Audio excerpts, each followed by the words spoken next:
Good evening, brothers and sisters. Welcome to the Parowan, Utah State Family Discovery Day. We are thrilled at the opportunity to be here virtually with each of you. We are very excited for all of the work that has gone into this great project and this great day from all of our state family history consultants, and we thank them very much for all that they have done to make this day a reality. Brothers and sisters, for all of you that are joining us tonight, if you will look down, it's either on the top corner or the bottom corner of your screen there, there's a Q&A button. So as our presenters are speaking, please feel free to type your questions right there, and they will be able to read those and then answer a few of those live.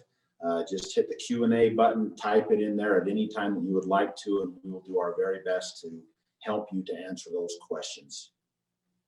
I will announce the first two presenters, and then I will get up after Brother Garcia. Our first presenter will be Lexi Austin, host of the podcast, The Savior Said, a Come Follow Me podcast. She's a passionate librarian and lover of Jesus.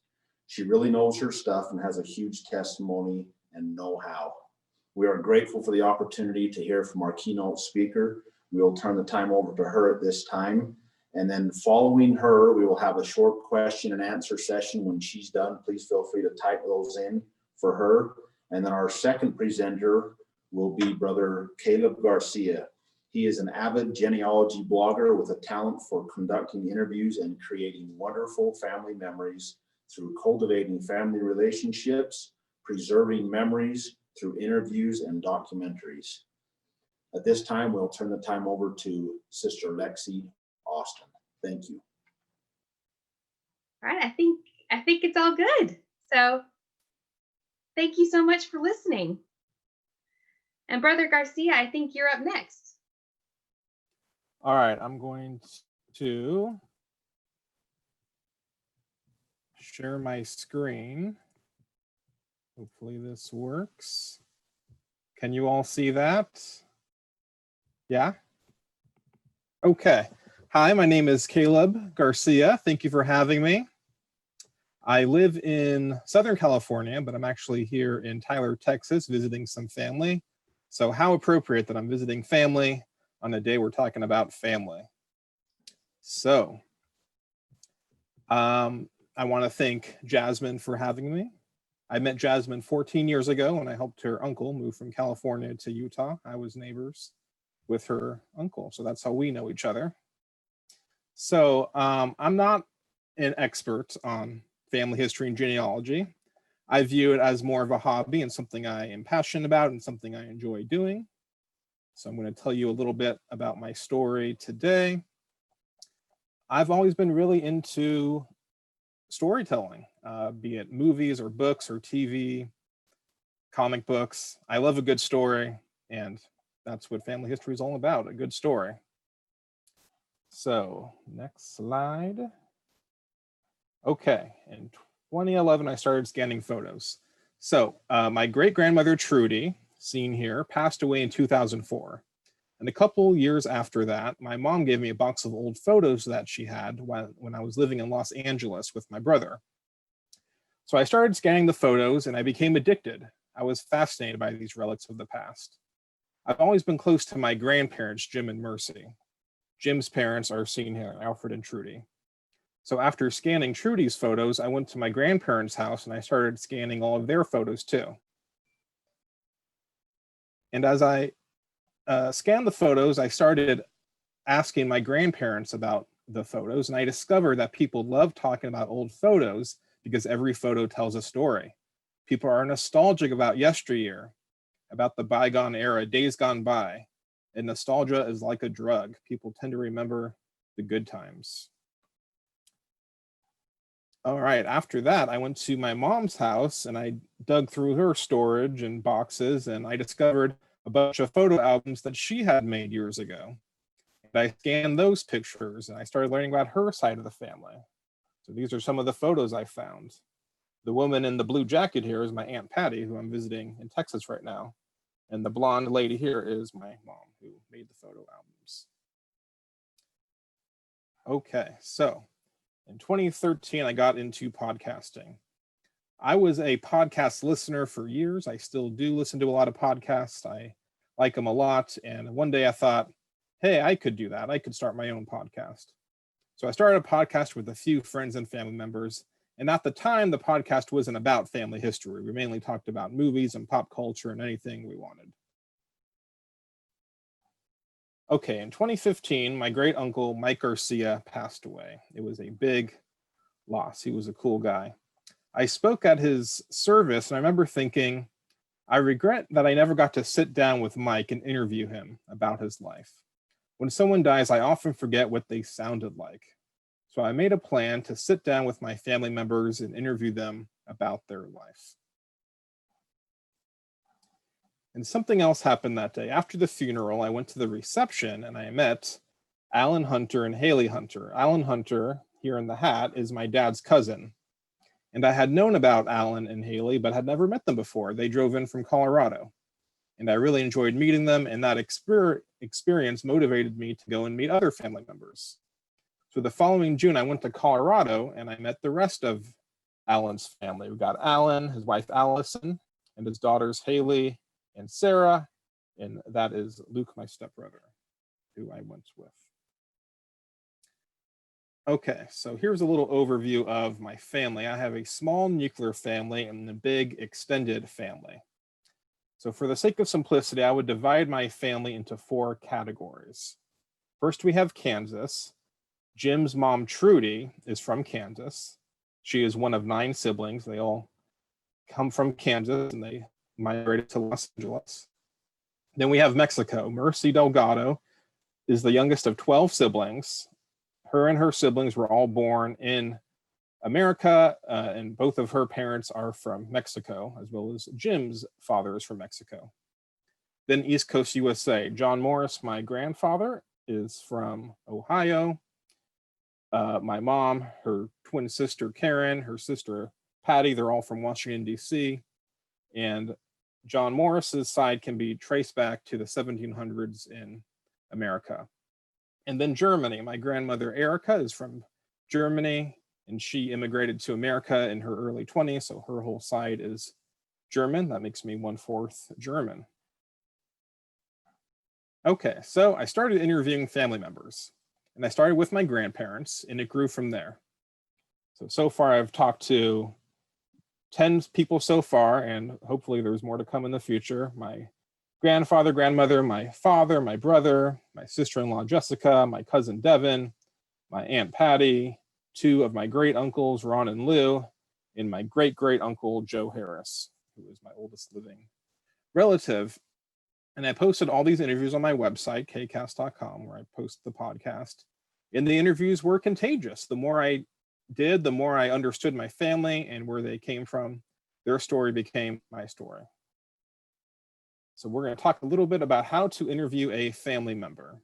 So the way I interview people is very low tech. I open up the voice memo app on my iPhone and I hit record.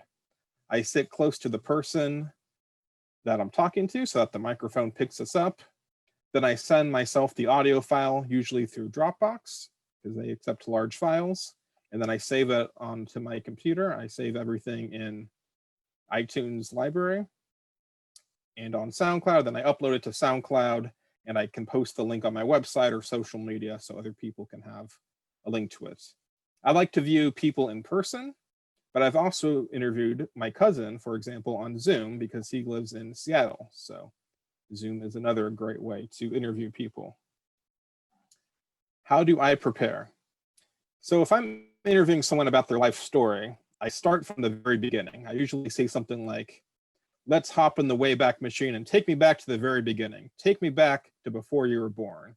How did your parents meet each other?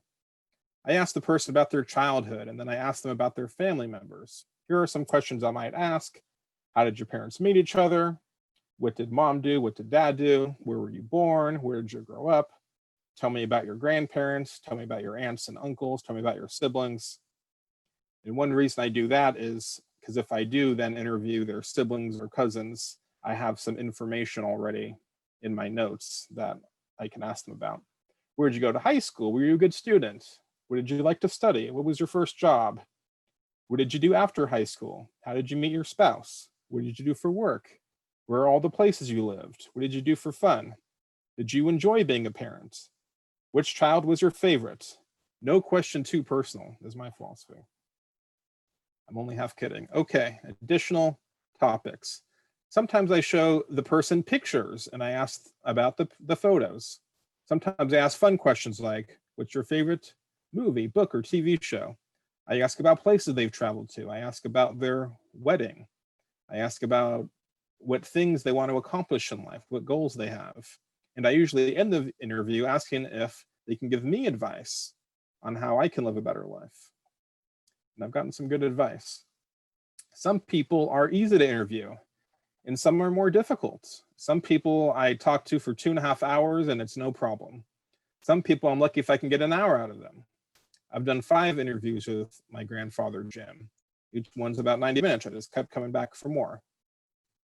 I always assure the person I'm interviewing that 1, this is super casual. 2, talk how you normally would talk. 3, there are no wrong answers. 4, if you don't like anything, I can cut it out. And we can change the topic to anything you like. I try to take the pressure off them. If the person changes the topic, I go with the flow. I can show interest in anything they want to talk about. That's my superpower. I let them lead. When that topic runs out, I steer the ship back to my notes. Even more suggestions. Okay, some people say no. That's just the way it is. Some people don't want to be interviewed, and that's fine. I've asked lots of people who have said no. Some people just aren't comfortable being recorded. And I never push. There are plenty of fish in the sea, and most of them want to be interviewed. If they say no, let it go. So that's my advice. Number 2, go to them. I always drive to the person I'm interviewing to make it easier for them. If meeting at your house is easier, that's fine too. I try to find a quiet room where there's not a lot of background noise. And even the car is a good place to interview someone. I've done that as well. 3, record for at least 1 hour. I always interview someone for at least 1 hour, although I prefer longer. That way I have more material than I need. I like to dive deep. When people say it's a long story, now is the time for you to tell that long story. We have nothing but time. Some people need a little more time to warm up and get comfortable talking. So it's good to have that longer time frame. 4, keep the tone light. Sometimes the conversation gets serious and that's great. That's fine too. I love that direction. But for the most part, I keep the interview fun, friendly, and light. I try to bring good energy to the conversation. I try to be on for the entire time, to be a good active listener. 5, let them do the talking. I let the other person talk as much as possible. If they are on a roll, I don't interrupt them. When they are done, I'm ready to take over and ask my next questions. 6, listen before you post. I always listen to the interview before I post it. When I do this, I'm checking to see if there's anything I want to edit out. I also look for possible areas where I can improve as an interviewer. Having said that, keep the edits to a minimum. I have an editing program called Magic's Movie Edit Pro that I've used for years. And if I feel the need to cut something out, I will, or if they ask me to cut something out, I can do that. But for the most part, I leave in as much as possible. For me, the whole point is to be long-winded. To me, it's all gold. I like long interviews. And lastly, it gets easier. Remember that the first step is always the hardest, like the picture shows. The scariest part is right before you begin. After that, after I did a few, it was a cakewalk. I don't know what a cakewalk is, but apparently it's easy. You can always practice by podcasting with a friend where you talk about whatever you want to talk about, just to get comfortable talking. Okay, How I Met Your Grandmother. So, in February of 2017, I made a 10-minute documentary called How I Met Your Grandmother. It was about how Jim and Mercy met each other, told from the perspective of my grandfather. I just did an edit of a 10-minute clip of him telling the story, and I added photos and videos and things to it. So here's a quote from the Jim Garcia interview that was in that video. Our first date, blind date, double blind date, was at the opening night at the Hollywood Bowl during the summer. And they played one of my favorite pieces there, which is why I wanted to go opening night. They Prelude by Liszt. Before I went on this blind date, I used to go with my best friend Henry to Hollywood Bowl concerts, and we'd buy the nosebleed seats for 50 cents. Now I'm paying 40 bucks a seat. Jim Garcia. So one reason I bring this up is you can look at possible follow-up questions from a paragraph like this. Oh, you like concerts. What other concerts did you see? What other things did you do as a teenager? What other things in Los Angeles did you go to? Other dates you went on? So follow-up questions. Okay. So on my mom's side of the family, I'm one of 16 cousins. My mom has 3 siblings and 4 half-siblings. And most of my cousins I have met, except for 2 of them, Carrie and John. So Carrie and I became friends on Facebook, and in December of 2017, I took a trip to Roy, Utah, where Carrie lives, and I met Carrie for the first time. And then I went back the following year, and I met her kids too, Peyton, Madison, and Oakley. So that was fun, meeting some cousins. Okay, while I was there in Salt Lake City, I went to the Family History Library at the LDS Temple, and I met with one of the volunteers, and she helped me set up an account on FamilySearch.org. For years, Jasmine had been telling me to use FamilySearch, and I finally did. And it's a great website. I have used a couple of sites, Ancestry, MyHeritage, and FamilySearch is by far the best one. Okay. So I'm a novice at FamilySearch. I primarily use the family tree feature seen here. So I create a person, I type in their name, their date of birth, their date of death, I add a photo, I include any other information I might have. And from there, FamilySearch starts searching for documents related to the person I added. So for example, Micaela Delgado is my great-grandmother. She is someone I added, and I have her name, her birth, her date of death, any other information, and then they start to match documents. So for example, Social Security, census, death index, find a grave. They also have stuff like baptism certificates, marriage certificates, lots of possible documents to match with. Okay, if you want to add a photo, you go to the person's profile, you just click the Add Portrait button, and then you can click on either Upload Photo or Select from Gallery. Okay, in June of 2018, my brother got me a 23andMe subscription for my 30th birthday. Nice gift. 23andMe is a service that analyzes your DNA and gives you a report of your genetic makeup. Seen here. So my ancestry composition breaks down into basically German, English, Spanish, Mexican, and Northwest European. And something else they did is they told me not to eat gluten. Around this time, I would sometimes get stomach aches or heartburn from eating certain things. I didn't know what was causing it. I thought maybe it was dairy.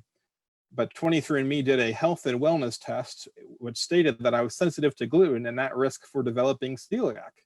So I stopped eating gluten and I never looked back. So good information to know. And they told me that just from analyzing my saliva. It's pretty amazing. They're pretty accurate. Okay, something else they do is they give you a list of all your DNA relatives that have joined the site as well. And there are a lot, 1,427 people I shared DNA with on the site. And the first person on this list, Ronald Garcia, is my great uncle, which brings me to my next slide, Caleb and Ron. Okay, in September of 2018, I visited my great uncle, Ron Garcia, in Taos, New Mexico. Ron worked as a cinematographer in the entertainment industry for many years and is now retired. He worked on a show called Twin Peaks, which I enjoy, and I made a short documentary about his experience on that show, and I called it The Secret History of Twin Peaks. So that's not quite family history, but sort of similar. All right, Shutterfly. That's a fun thing to do. In October of 2018, I made a Shutterfly photo album. This album focused on the Garcia family and shows pictures of what everyone looked like then and now. With all the digital photos I had, I wanted something physical that I could show people, something tangible I could put on a bookshelf. So I've made 2 Shutterfly albums so far, and hopefully there's more to come. Okay, in August of 2019, I met with my dad's cousin, Francine Miller. They're in the middle, and she's also a family historian. I love Francine. She's incredible. For years, my grandparents have been telling me, you got to talk to Francine. She knows this stuff. And they were right. When Francine was a young lady, she recorded an interview with my great grandmother, Michaela, who everyone called Mickey.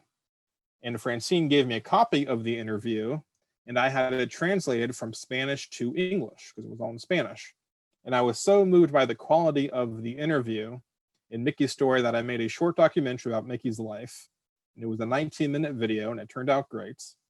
And I even got to play it in front of my whole family on Thanksgiving. So that was fun. So I used a quote from my grandmother's interview in the video I made. And here's a quote from my grandmother where she talks about the time Mickey was living in the remote town of Woodside, Utah with her young children. She says, the railroad had housing for the workers and their families, but she was the only one out there in the boonies. Nobody's around. She had to order everything, and the railroad would stop and deliver things, but that was it. She was not in contact with people, and that's why she had to keep a rifle. Hey, any story with a rifle is interesting to me. So there you have it. I also talked with Mercy's older brother, Louis Delgado, and did an interview with him. And here's a quote that he said. In those days, Boyle Heights was known as the United Nations. That's where all the immigrants coming from other countries would land in East Los Angeles. In Los Angeles, the largest community of Jewish people was in that area. It was called Little Jerusalem. Some of my best buddies were Jewish kids because many of them played the violin. The violin was my instrument. I loved it. I think it's the most beautiful instrument ever made when you play it well. Our ancestors were musicians and artists. My siblings and I inherited an art talent, a music talent, or both. And again, with this paragraph, you can see, well, what are some follow-up questions I can ask? Oh, what other instruments did you play? What other friends did you have? What else did you study in school? Things like that. So in February of this year, I went to Florida for the first time, and I stayed with my Aunt Sue and my Uncle Bruce, and I reconnected with old family members, and I even met 4 new relatives for the first time. So we got my cousin Stephanie, my cousin AJ, cousin Amanda, Carrington, Stephanie's daughter, Tim, Michael, my Aunt Sue, Ellie, whole bunch of fun people in Florida. So not including Los Angeles, I've visited 41 family members in 8 states, plus Canada. And if you include friends, I've been to 19 states overall. I'm in Texas right now, and this weekend, my uncle is having a retirement party, and I'm gonna meet 2 of my cousin's kids for the first time that I've never met before. So I'm excited about that. So these are some of the places I've been to, and there's more that I haven't been to that are on my to visit list. So that's exciting. When you hear your family. So aside from the interviews, the thing I enjoy most about researching genealogy is just meeting up with family, breaking bread with them, gluten-free bread for me. I love making memories with these people I have a shared bond with. My goal is to keep this going and meet with a lot more people. These are some of the people I've met with. We got Brittany Castro, Francine, of course. Sam Gailey is my mom's cousin. Cousin Kelsey, my cousin is Mikey and Michelle. My cousin Tanner, who I'm visiting right now. Jason Chavez, Sarah Chavez, dad's cousin. Haley, my cousin, and Lene, who is in Canada. These are some of the people. Okay, I'm currently working on a short documentary about my great-great-grandmother, Jenny Harris. She had 9 children, one of which, Trudy, is my great-grandmother. They all moved from Kansas to Los Angeles. And out of the 9, only 1 is alive right now. Joe Harris, the guy in the tie, is the only one alive. So recently in August, I met up with Joe Harris, and I sat with him for an hour and interviewed him about his life. It was great. He's my oldest living relative, so he was the key interview I wanted for this little documentary video I'm making. So I sent the interview of Joe to his daughter, Debbie, who I've never met before, and I got some really tremendous feedback. Debbie lives in Colorado, and like I said, I've never met her. And she texted me because I was asking her for some photos, and she texted me this response. She says, "I just listened to your fabulous interview with my pops.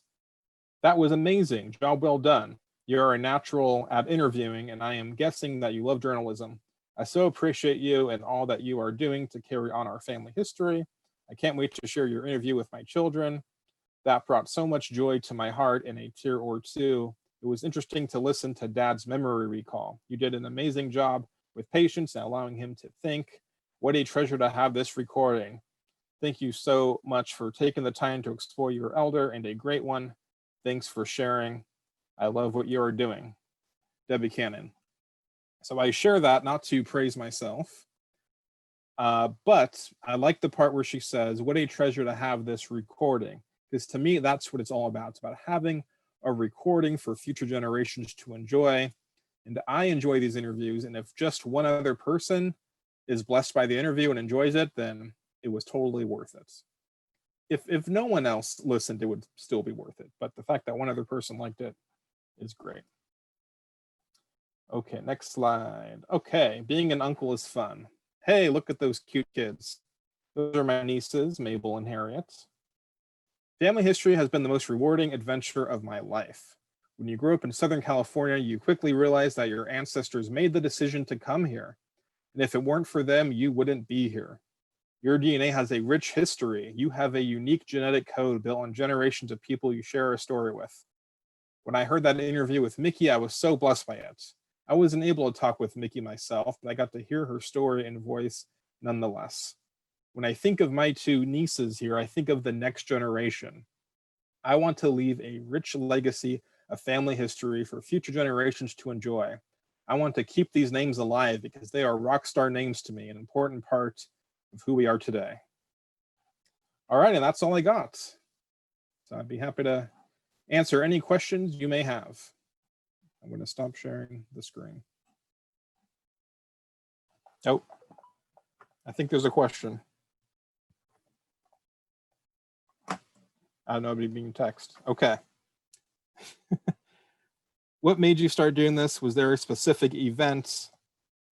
For the interviews themselves, it was my great uncle, Mike Garcia, passing away that made me want to interview family members specifically about their story in their past and getting it from childhood, teenage, adult to present day. But even before that, I would just talk with my brother, my cousin, friends, and I enjoyed having a record of that, us just talking about whatever we wanted to talk about. Caleb, did you get, Yeah.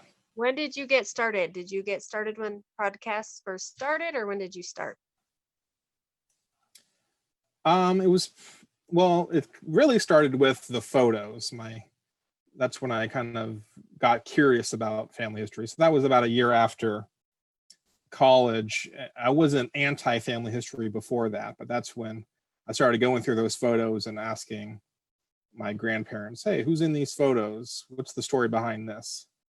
That I really started falling down the rabbit hole. Do you have a list of questions that you interview with? Yes, which was on one of the slides. So whoever gets this recording can probably go back and look at the slides, but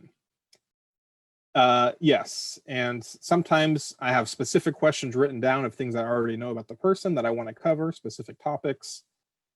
And sometimes I just discover it as I go along. I know next to nothing about the person. I say, "Hey, where were you born? Where did you grow up? What did your parents do? How many siblings do you have?" And I just go through step by step. So it depends. How much do you know about podcasting? How long has it been around? Do you know? Podcasting has been around, I'm gonna guess 10 to 15 years, really, that it became kind of mainstream. I listen on my iPhone to the Apple Podcasts. There's an app on there, but you can get them lots of places, anywhere podcasts are available. Do you have a copy of your slides that you can share? Yeah, I have the PowerPoint presentation, which I'd be happy to email you. I can also upload it to Google Drive, and you can post a link for anyone. I haven't done that yet, but it's not too hard. Thank you, Caleb. We really enjoyed your presentation. You Thank did you, amazing. Jasmine.